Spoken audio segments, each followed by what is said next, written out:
今年咧係嚟到你所謂嘅本命年嘅喎，所以今年係屬於個太歲當頭嘅一年嘅，排行榜當中係屬於排名第10嘅喎。咁今年屬馬嘅朋友咧屬於雙重嘅犯太歲啦，今年叫做值太歲加刑太歲嘅。值太歲嘅你嚟講嘅話咧，今年咧心情咧比較反覆不定啦，容易咧做錯一個錯誤嘅決定嘅喎。咁再加上刑太歲咧，即係代表小人是非咧十分之多嘅喎。所以咧今年屬馬嘅朋友咧，記得咯，千祈唔好自作聰明啦，一定要諗清諗楚先做呢個決定嘅喎。即係事方面嚟講嘅話咧，今年咧十分之唔錯㗎。今年因為有一個將星嘅降臨啦，即係容易有一個地位提升嘅喎，特別有利於打工一族嘅朋友喎，今年有機會咧就升職嘅喎。咁對於做生意嘅朋友嚟講嘅話咧，今年嘅運勢可能就唔係咁順利啦。今年一入月都多咗小人是非嘅喎，所以咧建議咧即係做生意嘅朋友嚟講嘅話，不妨喺年初嗰陣時咧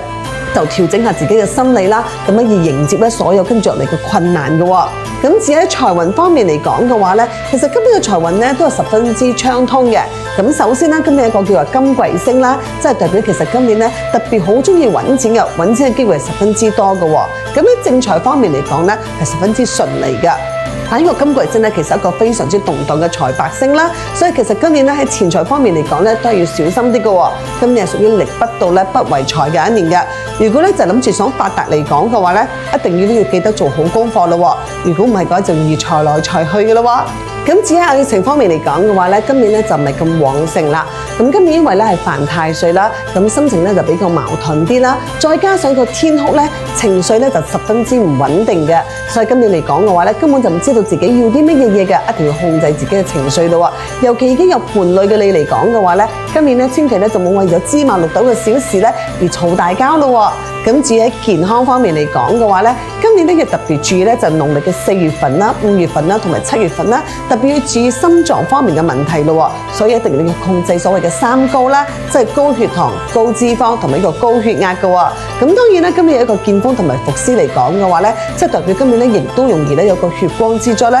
特別要注意一個腸胃嘅方面嘅問題嘅喎。咁建議咧今年咧屬馬嘅朋友嚟講嘅咧，就不妨咧多着一個金色啦、米色啦同埋白色啦。只要喺開運風水方面嚟講嘅話咧，今年咧就不妨喺個南方啦或者係西北方嘅地方咧放一個金屬物品可以化解個所謂嘅病痛星嘅喎。咁至於開運貼士嚟講嘅話咧，今年咧就不妨喺農曆嘅5月份同埋11月份咧係洗牙捐血啦，可以擋災嘅喎。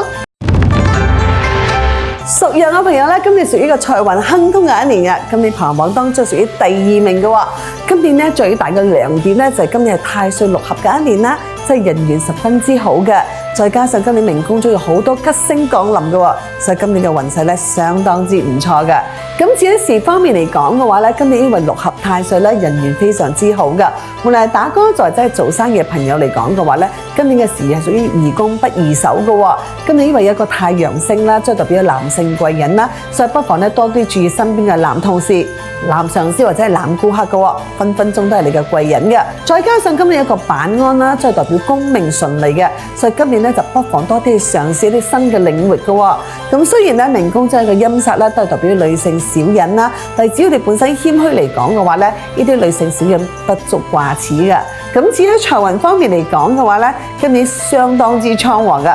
今年有個玉堂啦，即係代表金玉滿堂嘅，所以今年咧揾錢嘅佢嘅能力咧非常之高嘅喎。再加上今年咧太歲6合啦，再加上一個所謂嘅太陽星嘅降臨啦，所以今年咧不妨咧多啲咧做一個多元化嘅投資嘅喎。今年咧當然亦都有個所謂嘅天空啦，即係代表咧容易大花錢嘅。只要今年嚟講嘅話，注意理財同埋太過冇貪心咧，啲高風險嘅投資可免則免嚟講嘅話咧，今年財運咧係十分之好嘅。至於健康方面嚟講嘅話咧，今年咧相當之唔錯嘅。當然啦，今年命宮咗一個晦氣啦，即係代表容易咧就一個情緒方面咧容易發脾氣啦。只要今年咧唔好用呢個所謂嘅呢個酒啊煙啊嚟麻醉自己嚟講嘅話，其實一切安好嘅喎。當然啦，今年咧特別要注意牙齒方面嘅保養啊，容易一個口腔方面嘅問題嘅。咁啊，建議今年屬羊嘅朋友咧就不妨多着一個青色啦、紅色啦同埋紫色方面嘅衫嘅。咁至於個開運貼士嚟講嘅話咧，今年就不妨咧多去個男性聚集嘅地方啦，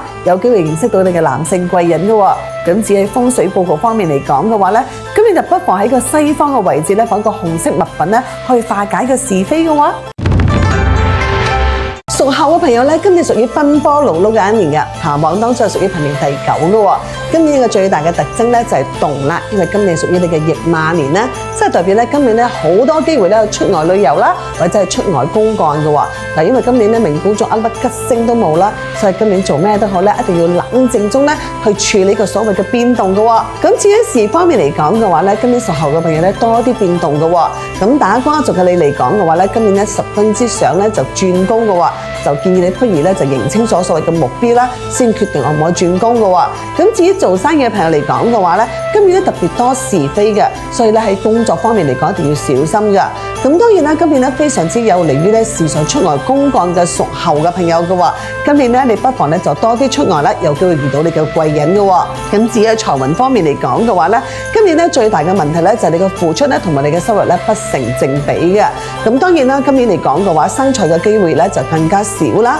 咁當然因為有個驛馬星嘅降臨啦，咁今年因為出外多啦，花費會特別之多嘅喎。但係如果你本身咧考慮咧將個投資咧就投資喺境外嚟講嘅話咧，可能有唔錯嘅收穫嘅喎。咁至於愛情生活嚟講嘅話咧，今年就十分之低弱嘅喎。咁今年因為冇桃花星咧，各人嘅命宮中啦，再加上個孤神星咧，即係代表容易覺得孤獨啦，覺得身邊嘅伴侶咧唔係好了解自己嘅喎。再加上個地支咧，再代表容易有是非謠言嘅，所以咧再加上驛馬，即係代表聚少離多嘅喎。所以今年咧屬猴嘅朋友咧，記得咯，多啲同呢個伴侶溝通啦。如果唔係嘅話，就多啲事情發生嘅咯。咁至於喺健康方面嚟講嘅話咧，今年咧特別要注意一個所謂嘅精神方面嘅問題嘅，特別容易一個抑鬱症嘅喎。咁當然啦，喺家居安全方面嚟講嘅話，亦都要十分注意嘅。今年容易一個家居意外嘅發生嘅喎。再加上今年咧，亦都有個喪門同埋啲地喪啦，即係代表要注意咧家中嘅老人家嘅身體健康嘅。所以如果記得咯，如果佢本身咧容易多病痛嚟講嘅話咧，記得要帶老人家快啲去睇醫生咯。咁今年屬猴嘅開運顏色咧就係呢個黃色啦、金色啦同埋呢個銀色嘅喎。咁至於開運貼士方面嚟講嘅話咧，就建議你咧今年咧就唔好去呢個醫院探病嘅咯，可能會削減你嘅所謂嘅呢個運勢嘅。咁至於開運風水嚟講嘅話咧，今年就不妨喺個西南方咧放個流水飾物啦，去幫助化解破財嘅。